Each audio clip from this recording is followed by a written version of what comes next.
ശ്രീ ജോസ് ലീബ, എങ്ങനെയാണ് ഇന്ന് ഇസ്രയേലിന്റെ പകൽ കടന്നു പോകുന്നത്?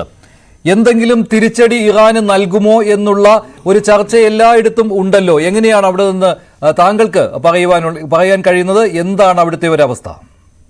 ഇന്ന് ഇസ്രായേലിൽ വളരെ ശാന്തമായ അന്തരീക്ഷമായിരുന്നു. സിറ്റീസും അതേപോലെ ഓഫീസുകളെല്ലാം സാധാരണ നിലയിൽ പ്രവർത്തിച്ചു. കാരണം ഇന്ന് വൈകിട്ട് 6 മണി മുതൽ 4-ാം തീയതി വരെയാണ് ഇസ്രായേലിലെ റോഷ് ഹഷന എന്ന് പറയുന്ന ന്യൂ ഇയർ സെലിബ്രേഷൻ നടക്കുന്നത്.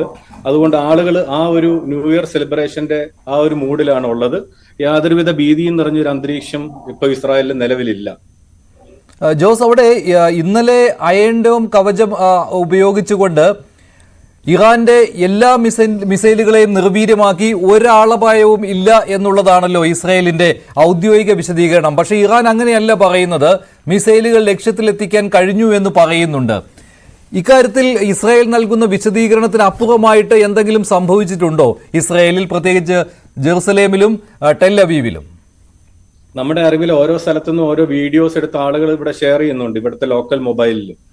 അതിൽ എങ്ങും തന്നെ ഒരു അപായം സംഭവിച്ചായിട്ട് പറയുന്നില്ല. ആകപ്പാടെ ഒരാൾ മരിച്ചത്, ഒരു ഗാസയിലുള്ള ഒരു വ്യക്തി ഇസ്രായേലിൽ ജോലി ചെയ്യുന്നയാൾ പലസ്തീനിൽ താമസിക്കുന്നു. ഈ മിസൈലിന്റെ ഒരു അവശിഷ്ടം വീണ് അങ്ങനെ ഒരേ ഒരാളാണ് ഈ ഇറാനിൽ നിന്നുള്ള മിസൈൽ ആക്രമണത്തിൽ ഇസ്രായേലിൽ കൊല്ലപ്പെട്ടതായിട്ട് മീഡിയ റിപ്പോർട്ട് ചെയ്യുന്നു. സംസ്ഥാന local media, even Palestinian channels പോലും ഇതുവരെ ഇറാൻ അറ്റാക്കിൽ ആരെങ്കിലും അപായപ്പെട്ടോ അല്ലെങ്കിൽ കൊല്ലപ്പെട്ടതായിട്ടോ വലിയ അപകടം സംഭവിച്ചതായിട്ടോ റിപ്പോർട്ട് ചെയ്തിട്ടില്ല. ഈ ചില സ്കൂളുകൾക്ക് കേടുപാട് പറ്റി എന്ന രീതിയിലുള്ള ദൃശ്യങ്ങളൊക്കെ കാണുന്നുണ്ട്. റോയിറ്റേഴ്സിന്റെ AP-യുടെ ദൃശ്യങ്ങളിൽ പോലും അങ്ങനെ കാണുന്നുണ്ട്. അത് എന്താണ്? അത് എങ്ങനെ, എന്തെങ്കിലും ആളപായം സംഭവിച്ച ദൃശ്യങ്ങളാണോ? അതൊരു സ്കൂളിലും ഒരു റെസ്റ്റോറന്റിലും മിസൈൽ പതിച്ചു, പക്ഷെ ആളപായം ഒന്നും ഉണ്ടായിട്ടില്ല. അവിടെ അത് ക്ലോസ് ചെയ്ത് കിടന്ന റെസ്റ്റോറന്റും സ്കൂളും ആയിരുന്നു. ഓഹോ, ജോസഫ്, മറ്റൊരു കാര്യം എന്ന് പറയുന്നത്, ഇന്നലെ നേരത്തെ തന്നെ മുന്നറിയിപ്പ് കിട്ടിയിരുന്നുവല്ലോ. അതായത് ഇറാൻ മിസൈലുകൾ അയക്കും ഇസ്രായേലിലേക്ക്. അതിന്റെ സൂചന കിട്ടിയപ്പോൾ തന്നെ ഇസ്രായേലി ജനതയ്ക്ക് മുഴുവനും മുന്നറിയിപ്പ് കിട്ടുകയായിരുന്നുവല്ലോ ഒരേ സമയത്ത് തന്നെ. അതിനുശേഷം എന്തെങ്കിലും, ഈ ആക്രമണത്തിന് ശേഷം എന്തെങ്കിലും പ്രത്യേക നിർദ്ദേശങ്ങൾ നൽകിയിട്ടുണ്ടോ ഇസ്രായേൽ സർക്കാരിന്റെ ഭാഗത്ത് നിന്ന്? പ്രത്യേകിച്ച് നിർദ്ദേശങ്ങളൊന്നും പിന്നീട് ഉണ്ടായിട്ടില്ല. എല്ലാവരോടും സേഫ് ആയിട്ട് ബങ്കറിൽ ഇറങ്ങി അസ്യൂഷ്വൽ കണ്ടിന്യൂ ചെയ്തോളാൻ പറഞ്ഞു. അതേപോലെ തന്നെ ഇസ്രായേലിൽ ഇന്നലെ എല്ലായിടത്തും ഓറഞ്ച് അലേർട്ട് ആയിരുന്നു. ഡോം ഫ്രം സിസ്റ്റത്തിൽ കാണിക്കും അത് എവിടെയൊക്കെയാണ് ഓറഞ്ച് അലേർട്ട് അല്ലെങ്കിൽ റെഡ് അലേർട്ട് ഉണ്ടോ. പക്ഷെ ഇന്നലെ വൈകുന്നേരം ഈ ഒരു അറ്റാക്ക് കഴിഞ്ഞ് ഒരു 1.5 മണിക്കൂർ കഴിഞ്ഞപ്പോഴത്തെ ഓട്ടോമാറ്റിക് ആയിട്ട് ഇതെല്ലാം ഗ്രീൻ സോൺ ആക്കി മാറി. അപ്പൊ നമ്മൾ സിസ്റ്റത്തിൽ നോക്കുമ്പോൾ തന്നെ നമുക്ക് കാണുന്നത് എങ്ങും അപായ അല്ലെങ്കിൽ യുദ്ധം ഇനി ഉണ്ടാകാനുള്ള സാധ്യത, ഒരു വാർ സോൺ അല്ലെങ്കിൽ അങ്ങനെ ഒരു ഏരിയയിലും തന്നെ പ്രശ്നങ്ങളില്ല. അപ്പോഴും പ്രശ്നങ്ങൾ കാണിക്കുന്നത് ഇസ്രായേലിന്റെ ബോർഡർ പ്രദേശങ്ങളിൽ മാത്രം കുറച്ച് ടെൻഷൻസ് ഉണ്ട്. അവിടെ ഈ ഹിസ്ബുള്ളയുടെ ലെബനനിൽ നിന്ന് വരുന്ന മിസൈലുകൾ എപ്പോഴും വീഴുന്നത് ഈ ഒരേ പ്രദേശത്താണ്. കിര്യാത് ഷിമോണ, സെദ്രോത്ത്, അങ്ങനെ ആ ഏരിയയിൽ മാത്രം പ്രശ്നങ്ങളുള്ളൂ. വേറെ ഒരു സ്ഥലത്തും പിന്നീട് ഒരു പ്രശ്നം ഉണ്ടായില്ല. ജനജീവിതം ഇന്ന് രാവിലെ സാധാരണ പോലെ തന്നെ ഞാനിന്ന് ജെറുസലേം ടൗണിലൂടെയും എല്ലാം ഡ്രൈവ് ചെയ്തു. എങ്ങും ഒരു പ്രോബ്ലം കാണാൻ സാധിച്ചില്ല. എല്ലാ കടകളും അസ് യൂഷ്വൽ സാധാരണ പോലെ തുറന്ന് പ്രവർത്തിക്കുന്നുണ്ട്. ആളുകൾ എല്ലാവരും അങ്ങനെ ട്രാവൽ ചെയ്യുന്നു. നല്ല ട്രാഫിക് ഉണ്ടായിരുന്നു. അങ്ങനെ ഒരു വാറ് നടക്കുന്ന ഒരു പ്രതീതി ഇല്ല ഇവിടെ. അതാണ് ഒരു പ്രത്യേക കാര്യം. നമ്മൾ TV-യിൽ കാണുമ്പോൾ അല്ലെങ്കിൽ നാട്ടിൽ വെച്ച് കാണുമ്പോൾ എല്ലാം ഇവിടെ ഭയങ്കര ഒരു സംഘർഷാവസ്ഥയാണെന്നുള്ള ഒരു ഫീലാണ് ആളുകൾ. പക്ഷെ ഞാൻ ഇതിലെല്ലാം സഞ്ചരിക്കുമ്പം ഇത് വളരെ സാധാരണ രീതിയിൽ ഓപ്പൺ ആയിട്ട് എല്ലാ സ്ഥലങ്ങളും കിടക്കുന്നു. മലയാളികൾ ജോലിക്ക് പോകും, ജോലി ചെയ്യുന്നു.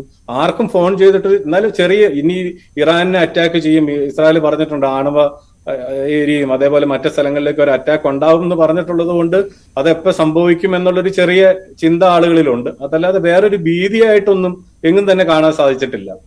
നിങ്ങളുടേതായ വാട്സപ്പ് കൂട്ടായ്മകളൊക്കെ ഉണ്ടല്ലോ അവിടെ, മലയാളികൾ അംഗങ്ങളായിട്ടുള്ള, അവരൊക്കെ ഷെയർ ചെയ്യുന്ന കാര്യങ്ങൾ എന്തെല്ലാമാണ്? ഇന്നലെ രാത്രി അത്രയ്ക്ക് ഒരു ഭീതി ഉണ്ടാക്കുന്ന ഒരു അന്തരീക്ഷം ആയിരുന്നു?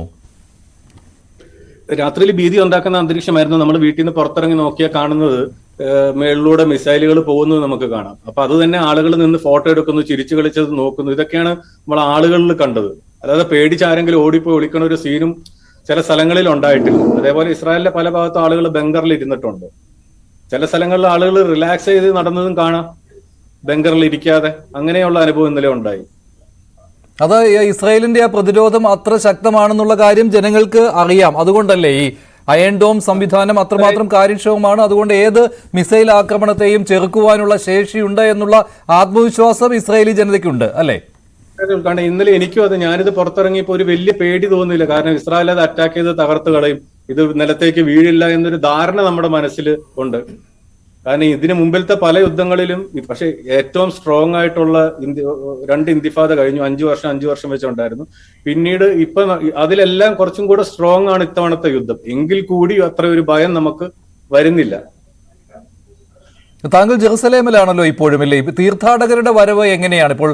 കേരളത്തിൽ നിന്ന്, ഇന്ത്യയിൽ നിന്നും ഒക്കെ തീർത്ഥാടകർ വരുന്ന ഒരു സമയം കൂടിയാണല്ലോ. എങ്ങനെയാണ് തീർത്ഥാടകരുടെ വരവും പോക്കുമൊക്കെ ഇപ്പോൾ? ഇപ്പൊ ഞാൻ ഉള്ളത് പലസ്തീനിലാണ്. പലസ്തീനിൽ ബെത്ലഹേം എന്ന് പറയുന്ന ടൗണിലാണ് ഇപ്പൊ ഉള്ളത്. ആ ഹോട്ടലിലാണ് ഇപ്പൊ.